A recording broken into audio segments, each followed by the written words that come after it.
ഒരു ദിവസം നബി സല്ലല്ലാഹു അലൈഹി വസല്ലം തങ്ങളുടെ പേരക്കുട്ടികളായ ഹസൻ റളിയല്ലാഹു അൻഹുവും ഹുസൈൻ റളിയല്ലാഹു അൻഹും തമ്മിൽ എന്തോ കാര്യത്തിൽ തർക്കം. രണ്ടുപേരും പരസ്പരം മിണ്ടാതെയായി. 3-ലധികം ദിവസം മുസ്ലിങ്ങൾ പരസ്പരം മിണ്ടാതാവാൻ പാടില്ലല്ലോ. 2 ദിവസം കഴിഞ്ഞപ്പോൾ ഹുസൈൻ റളിയല്ലാഹു അൻഹു നബി സല്ലല്ലാഹു അലൈഹി വസല്ലം തങ്ങളോട് പരാതി പറഞ്ഞു. നബിയെ, എന്നോട് ഹസൻ മിണ്ടുന്നില്ല. മിണ്ടാതായിട്ട് ഇത് 3-ാമത്തെ ദിവസമാണ്. നബി സല്ലല്ലാഹു അലൈഹി വസല്ലം തങ്ങൾ ഹസൻ റളിയല്ലാഹു അൻഹുവിനെ വിളിച്ച് ചോദിച്ചു, നീ എന്താ മോനെ നിന്റെ അനുജനോട് മിണ്ടാത്തത്?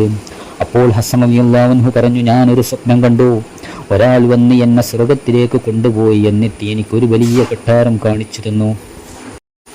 അപ്പോൾ ഞാൻ ചോദിച്ചു, ഈ കൊട്ടാരം ആർക്കുള്ളതാണ് എന്ന്. അപ്പോൾ അയാൾ പറഞ്ഞു, 2 ആളുകൾ മിണ്ടാതിരിക്കുമ്പോൾ അതിൽ ആദ്യം മിണ്ടുന്നത് ആരാണോ അയാൾക്കുള്ളതാണിത്. അപ്പോൾ ആ കൊട്ടാരം എൻ്റെ അനുജനിരിക്കട്ടെ എന്ന് ഞാൻ ആശിച്ചു. അവനെന്നോട് മിണ്ടുന്നതും കാത്തിരിക്കുകയാണ് ഞാൻ. സ്വർഗത്തിൽ പോലും തന്നെക്കാൾ സഹോദരന് മുൻഗണന കൊടുത്ത സ്വഹാബത്തിൻ്റെ മാതൃക. മുസ്ലിം സുഹൃത്തുക്കൾ എങ്ങനെ സ്നേഹിക്കണമെന്നും കുടുംബ സുഹൃത്ത് ബന്ധങ്ങൾ മുറിഞ്ഞിട്ടുണ്ടെങ്കിൽ അഭിപ്രായ വ്യത്യാസങ്ങൾ മറന്ന് പരമാവധി വിട്ടുവീഴ്ച ചെയ്ത് അവ ഇണക്കാനും കൂട്ടിയോജിപ്പിക്കാനും മുന്നിട്ടിറങ്ങുന്നവനെ നാളെ സ്വർഗത്തിൽ കൊട്ടാരമുണ്ടെന്നും നമുക്ക് പഠിപ്പിച്ചു തന്നു.